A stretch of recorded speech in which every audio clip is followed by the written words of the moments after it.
Be ready. Start. The case of the prosecution is solely based upon the extrajudicial confession, which confession is neither reliable nor has been recorded in accordance with law.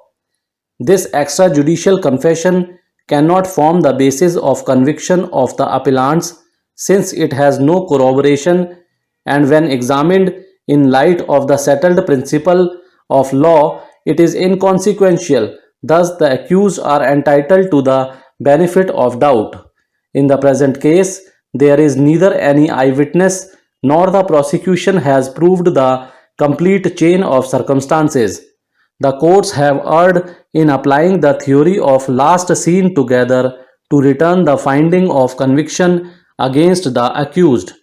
There being no direct evidence of involvement of the appellants in the commission of the crime, the theory of last seen together could not be of any assistance to the case of the prosecution. The recoveries alleged to have been made in furtherance to the confessional statements of the accused are inadmissible in evidence, and in any case the objects recovered have no link with the commission of the crime, and as such it would be impermissible in law to use these recoveries against the accused for sustaining their conviction. The courts have failed to appreciate the medical and other evidence placed on record in its correct perspective.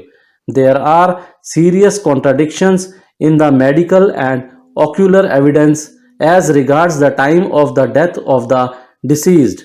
Once the time of death of deceased is not established, the whole story of the prosecution falls to the ground. According to the learned counsel for the appellants, an extrajudicial confession, besides being inadmissible, is also a very weak piece of evidence, and in a case of circumstantial evidence like the present, one cannot form a valid basis for returning the finding of guilt against the accused. To the contra, the learned counsel appearing for the state argued that the extrajudicial confession in the present case is admissible as it is duly corroborated by other prosecution evidence, and thus the courts are fully justified in convicting the accused. It is also contended that the present case is of circumstantial evidence, and the prosecution has succeeded in establishing every circumstance of the chain of events that would fully support the view that the accused is guilty of the offense. The court, while dealing with the judgment under appeal, upon proper appreciation of evidence, thus has come to the right conclusion. There is no doubt that in the present case there is no eyewitness. It is a case based upon circumstantial evidence. In case of circumstantial evidence, the onus lies upon the prosecution to prove the complete chain of events which shall undoubtedly point towards the guilt of the accused. Furthermore, in case of circumstantial evidence where the prosecution relies upon an extrajudicial confession, the court has to examine the same with a greater degree of care and caution. It is a settled principle of criminal jurisprudence that extrajudicial confession is a weak piece of evidence.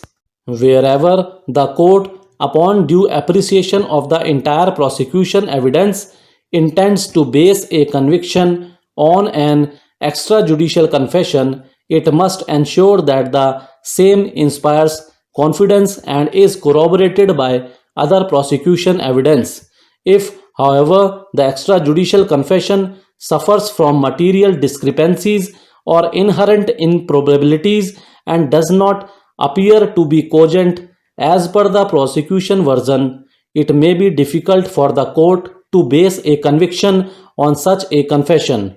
In such circumstances, the court would be fully justified in ruling such evidence out of consideration, while explaining the dimensions of the principles governing the admissibility and evidentiary value of an extrajudicial confession. This court in one case stated the principle that an extrajudicial confession, if voluntary and true and made in a fit state of mind, can be relied upon by the court.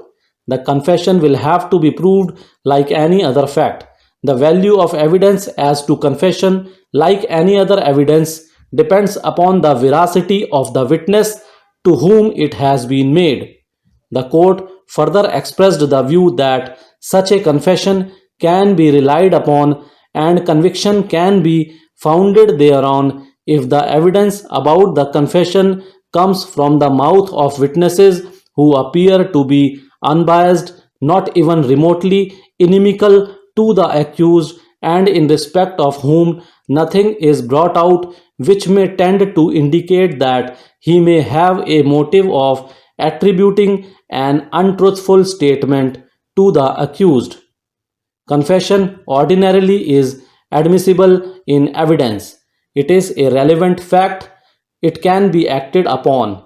Confession may, under certain circumstances and subject to law laid down by the superior judiciary from time to time, form the basis for conviction.